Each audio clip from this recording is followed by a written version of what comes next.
Assalamualaikum warahmatullahi wabarakatuh.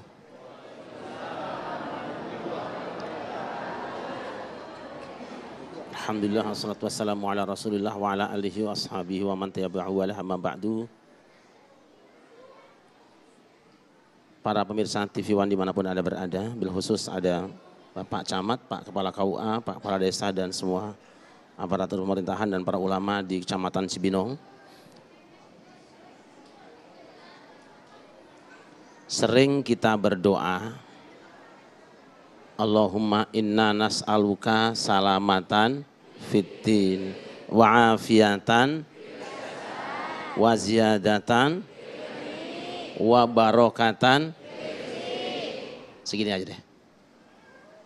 Ya Allah, berikan pada kami keselamatan dalam agama, sehat dalam badan, tambah ilmu pengetahuan, dan barokah dalam rezeki. Apa itu barokah? Barokah itu subutul khairil ilahi fi syai', menetapnya kebaikan ilahiyah pada sesuatu.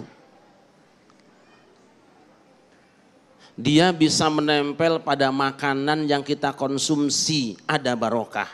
Makanya kalau kita mau makan suka minta Allahumma barik lana.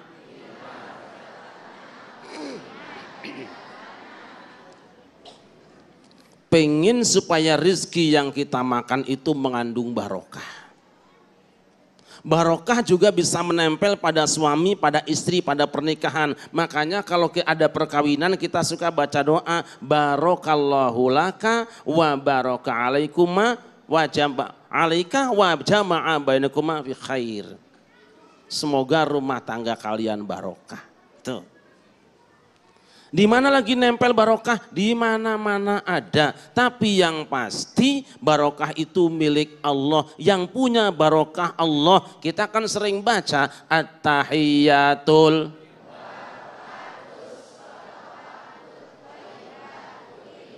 Banyak yang nggak hafal nih. Mungkin tahiyatnya versi 2 ini. Ulangi. At-tahiyyatul mubarakatus. Semua penghormatan, at-tahiyat, al-mubarakat, semua keberkatan, as-salawat, semua kerahmatan, at-thayyibat dan semua kebaikan itu lillah milik, lillah milik.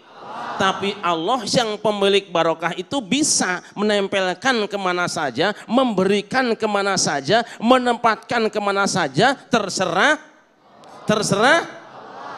Nah, kita ambil contoh. Kenapa Kanjeng Nabi Muhammad ketika berangkat Isra Mi'raj berangkatnya dari Al-Masjidil Haram, minal Masjidil Haram ilal Masjidil Aqsa, bukan min Cibinong ila Bogor. Kenapa bukan min Cibinong ila Kampung Rambutan, tapi minal Masjidil Haram ilal Masjidil? Kenapa dari Masjidil Haram? Pasti ada sebabnya. Allah berfirman, Inna awwala baitin wudi'a lin-nasi lalladzi bi Bakkata mubarakan wa hudan lil alamin. Sesungguhnya rumah pertama yang diletakkan untuk umat manusia beribadah kepada Allah yang di Bakkah, yang diberkati dan petunjuk bagi seluruh alam. Oh, ternyata Al-Masjidil Haram itu mubarakan, diberkati. Kanjeng Nabi Muhammad akan berangkat terbang supaya selamat, supaya lancar, ngalap berkah dengan Masjidil Haram. Berarti Masjidil Haram punya berkah.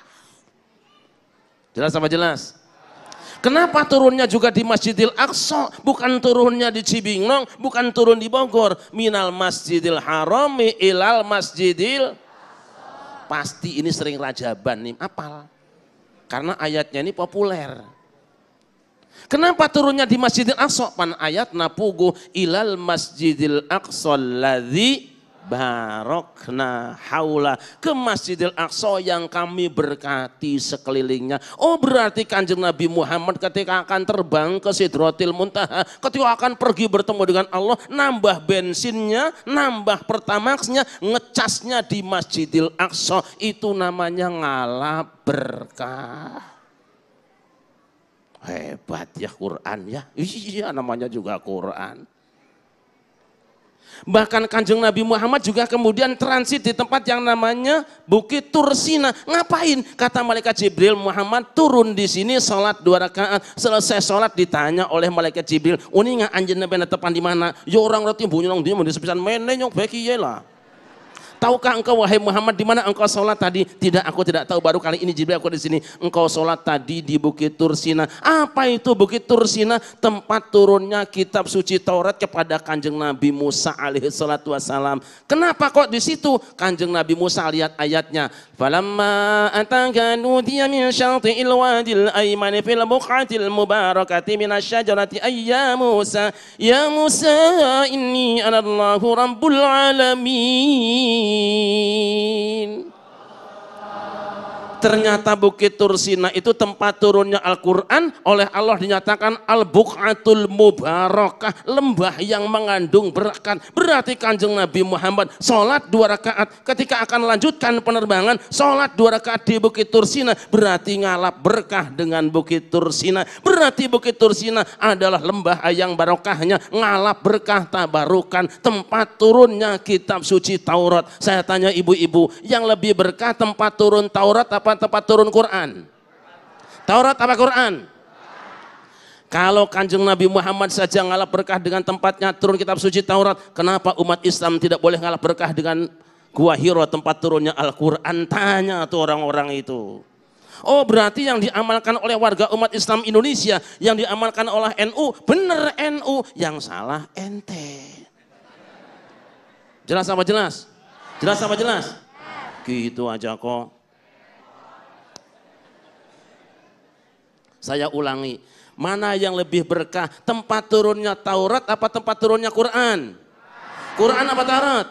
Berarti panjenengan boleh ngalap berkah dengan Gua Hiro. Kenapa di bawah Gua Hiro ada tulisan haram ngalap berkah dengan Gua Hiro? Sebab dia sama dengan tempat lain. Mulane ngaji. Oh, berarti selama ini orang NU bener. NU bener, yang salah